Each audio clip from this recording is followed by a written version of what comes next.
Good morning. Hillary just stole my introduction sentences. I wanted to say about my background and that I joined this exciting project in effectively how a year ago. It was already there. Okay. It was already That's it was opened.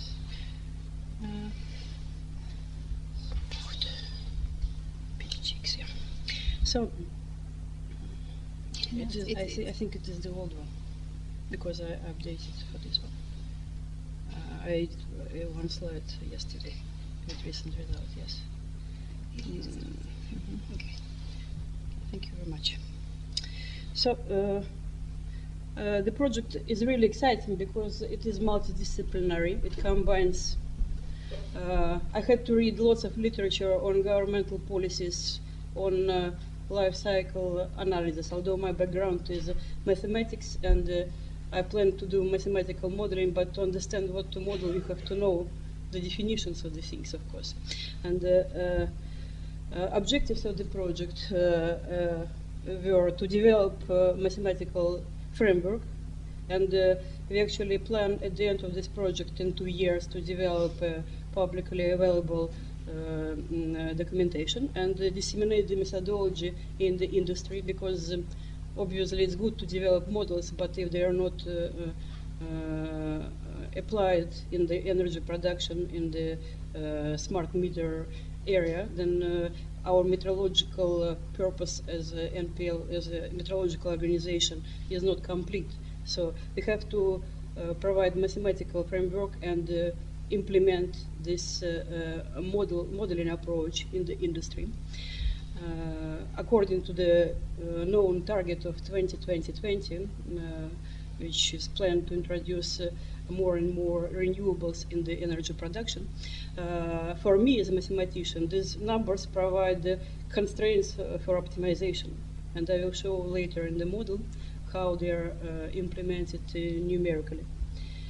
So if you look at the electric network, effectively there are two major parts: generation of energy and consumption of energy. And again, if I want to model these things, I have to look from two different points of view, because in generation of energy we actually emit carbon, and we have to take into account certain available carbon factors, which are calculated in research community using life cycle assessment or analysis techniques.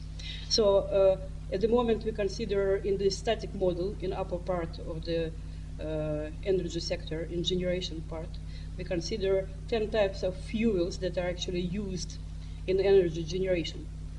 And in the other part, at the consumer level, obviously if you switch on your heater, you don't emit carbon per se, but you indirectly emit by consuming electricity which is produced by and available in the grid. So we created, the PhD student, we created a dynamical model for this area of this part of the energy industry. Static model was, as I said, created for 10 main fuel types, and the difference between static and dynamic model is that we can propose optimization scenario already in static model.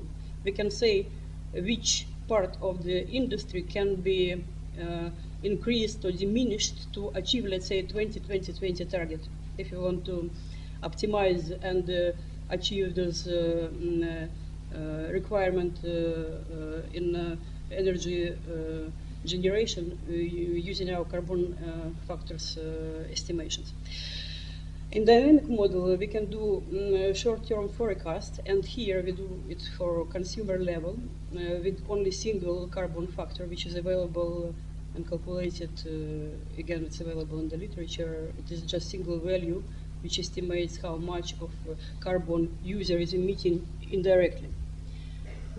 So static model is minimizing certain target function with certain constraint, and you can see in the equations that we take into account green and non-green requirements, and the generators in the generating part of the industry. And we put constraints according to demand and availability of the energy in the network. And here we can say clearly what is carbon saving, what is the definition of carbon saving. We define it as a difference between kind of business of usual generation of electricity and optimized scenario. And here we can use uncertainty estimation by means of certain intervals on each of the parameters and demand requirements. So mathematically we can provide uncertainty estimation of carbon savings at generation level in electricity production. It is interesting to look at the national aggregated data which is available from National Grid via Elexon portal. I show here in, unfortunately I don't have a pointer, but in the left top panel it is carbon emissions from coal-run electricity plant. So you can see these four plots are all scaled at the same level in carbon emissions, and the highest carbon emissions are produced by coal fuel plants. Then on the right is the combined cycle gas turbine, and the slowest emissions, which are kind of negligible compared with others, are oil plant, because it's not that commonly used, and the nuclear plant, because it is quite efficient in terms of carbon emissions. So although gas turbines are more commonly used, they produce lower carbon emissions compared with coal, which is not that unexpected. A dynamical model which operates at the level of the consumer combines annual cycle, diurnal cycle, and certain noise component according to demand of the particular household. So this is statistical model which we try to do as realistic as possible. So as a mathematical modeler, first you try to understand what is happening in the system, then you introduce equations, and then you generate the data and try to compare it with real data. And in my case, it was more difficult than that, because the real data was not available from the beginning of the project. And in previous session, it was discussed whether the data is available, how easy to obtain it. It is not easy, I can tell you from my personal experience. So we started with just trying to model something that we understand about system, like diurnal variations and seasonal variations. As previous speaker showed, that at Christmas there should be drop, and summer there should be lower values. We sat for several days, discussed with colleagues at NPL, and we effectively modeled this behavior. So these are four types of consumers that we assume to be working family, pensioner, 24/7 industry, and officers and retailers. Of course, there are more varieties, but this is like major types. And we produced using an ensemble Kalman filter. We produced this kind of curve, which has some similarity with the real data that you saw in previous talk, apparently. What is quite satisfactory is that after building this model, I came for Energy Day in the Open University, and I met a forecaster from the National Grid who did very similar things with the data which is available for them, but I couldn't access it by that time. And effectively he confirmed our modeling approach, and it was very nice to see that they also use this double peak diurnal variations and seasonal variability. But also they do comparison with historical data. So they have autoregressive models, which are a little different, but they produce very similar trajectories of a dynamical system. This is interesting case study. Brunel University has experimental photovoltaic installation. And you can see that in the middle of the year, 365 days are shown here. In the middle of the year, obviously the sun is most powerful, and there is highest production of energy, generation of energy. And again, we applied an ensemble Kalman filter.